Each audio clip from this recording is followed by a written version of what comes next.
मैं कहता हूं कि जिसके पास बाबा साहब जितना ज्ञान हो, जिसके पास उनके जितनी डिग्रियां हो, जिसके पास उनके जितनी नॉलेज हो, वही व्यक्ति संविधान को छूने की कोशिश भी करे। नहीं तो संविधान, सुन लीजिए, संविधान एक चलती फिरती आग है, याद रखिएगा। संविधान को आग लगाएंगे तो मैं आपको बता दूं इस देश के लोग सड़कों पर उतरेंगे, क्योंकि संविधान हमारे देश की जान है, हमारी आत्मा है। और आप हमारी आत्मा को निकाल लेंगे तो हमारा शरीर जीवित नहीं बचेगा। तो इस देश के शरीर की आत्मा है देश का संविधान, और आप देश के संविधान से खिलवाड़ करेंगे तो इस देश के लोग चुप नहीं रहेंगे, क्योंकि बाबा साहब भीमराव अंबेडकर ने इस देश के प्रत्येक नागरिक को राइट टू स्पीच का, राइट टू फ्रीडम का और राइट टू एक्सप्रेशन का, सबको एक समान फंडामेंटल राइट्स दिए, उनको मौलिक अधिकार दिए, उनको अभिव्यक्ति की आजादी दी, इस भारत देश को धर्मनिरपेक्ष राज्य बनाया, सबको अपने धर्म को मानने की आजादी दी। जो भी देश के संविधान के साथ खिलवाड़ करेगा, मोहित शर्मा सबसे पहले सड़क पर उतरेंगे। मोदी जी ने 200 रुपए सिलेंडर पे कम कर दिए हैं, तो उसके बाद अंधभक्त यही सोच रहे हैं कि कश्मीर में प्लॉट खरीदें या चांद पर जमीन खरीदें, तो वो तो बौखलाए पड़े हैं, तो चांद पर जमीन खरीद लीजिए तत्काल। तो स्वामी चक्रपाणी महाराज जी, आपके जैसे बहुत सारे देश में लोग हैं, सबको एक साथ लेकर जाइए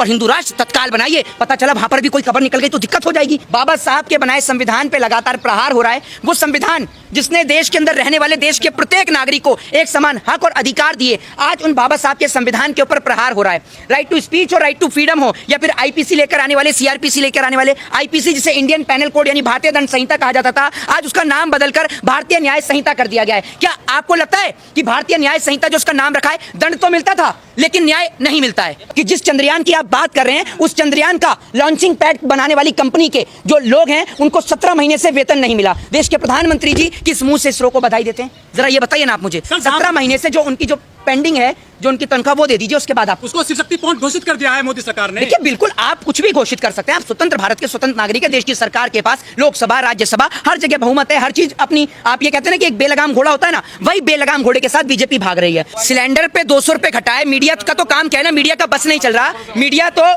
मीडिया तो सरकार का जूता उठाकर उसको डायरेक्ट चाटना शुरू कर दे।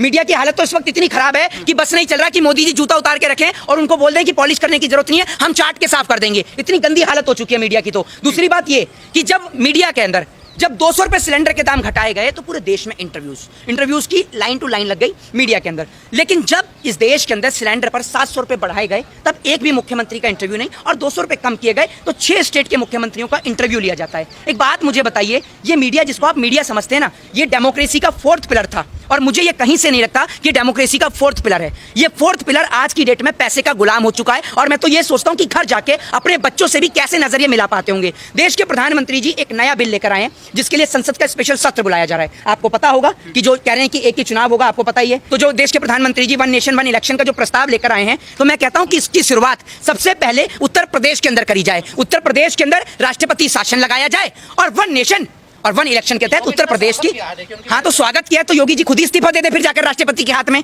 कि मैं स्वागत करता हूं।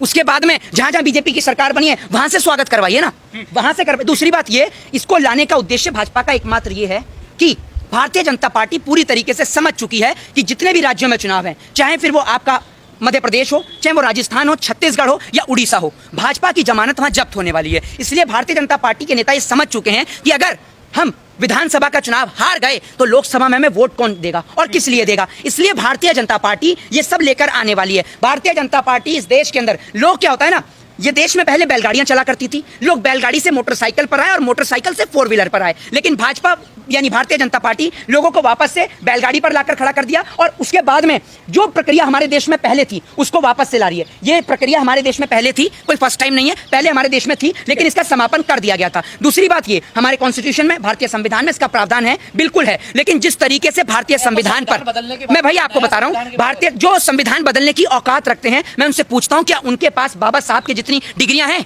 30 से ज्यादा डिग्रियां लेने वाला वो व्यक्ति, वो महान व्यक्ति जिनको कोलंबिया यूनिवर्सिटी लिखती है कि हमारे लिए बड़े गौरव की बात है कि एक ऐसा छात्र हमारी यूनिवर्सिटी से पढ़कर निकला है। नरेंद्र मोदी जी के लिए तो कहीं किसी यूनिवर्सिटी में नहीं लिखा हुआ। जिस यूनिवर्सिटी से नरेंद्र मोदी जी ने एंटायर पॉलिटिकल साइंस से एमए किया, उस एंटायर पॉलिटिकल साइंस से एमए करने वाली यूनिवर्सिटी ने क्या मोदी जी का फोटो लगाकर यह कहा कि ये स्टूडेंट हमारी यूनिवर्सिटी का है? नहीं, क्योंकि मोदी जी का तो कुछ अता और पता नहीं, क्लासमेट का नहीं पता, बैचमेट का नहीं पता, कैंटीन में जिसने चाय पिलाई उसका नहीं पता।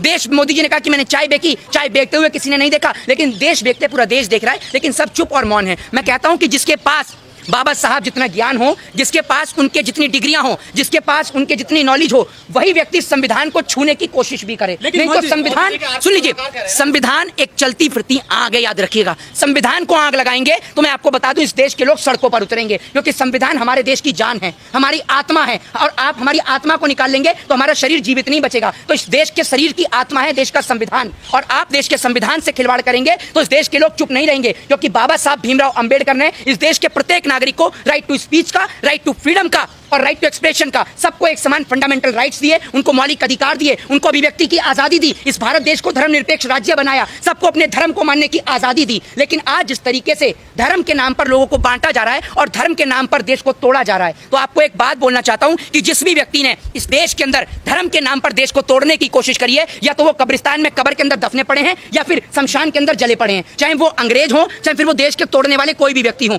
जो भी देश के संविधान के साथ खिलवाड़ करेगा, मोहित शर्मा सबसे पहले सड़क पर उतरेंगे। मेरी बात सुन लीजिए, कथावाचक जो हैं, एक उनको ये नहीं पता, बहुत सारे कथावाचक मैं देख रहा हूँ, आज का दौर कथावाचक का ही है। एक वो देख रहा हूँ, वो पंखे वाले बाबा पंखे से आशीर्वाद दे रहा है रोककर। बहुत सारे नए नए ट्रेंडिंग नमूने आ चुके हैं। एक पहले आया था, आपने देखा होगा, जो सलवार उठा के भागा था रामलीला मैदान से, ठीक है ना, आप ये समझिए वो सलवार उठा के भागा था। सलवार जी भी क्या नाम था उसका, बाबा रामदेव, पौने 2 आंख वाले, जिनको महिलाएं बिना वस्त्र के भी अच्छी लगती हैं। इस देश में समय समय पर नए नए बाबाओं की लॉन्चिंग होती रहती है, ये आप समझिए। पहले बाबा रामदेव का दौर था, अब धीरेन्द्र शास्त्री का दौर है। मैं कहता हूं जिन व्यक्तियों को ये नहीं पता कि हम देश में 15 अगस्त मनाने जा रहे हैं या 26 जनवरी मनाने जा रहे हैं, वो संविधान की बात कहां से करेंगे। जो स्कूल चक्करपाणी कह रहे हैं कि हिंदू राष्ट्र घोषित करिए चंद्रमा को, जहां चंद्रयान 3 उतर रहा है, तो उनको सबसे पहले भेजिए। मैं आपसे कहता हूं सबसे पहले आप जाइए और वहां जाकर एक अपना बोर्ड लगा दीजिए हिंदू राष्ट्र का।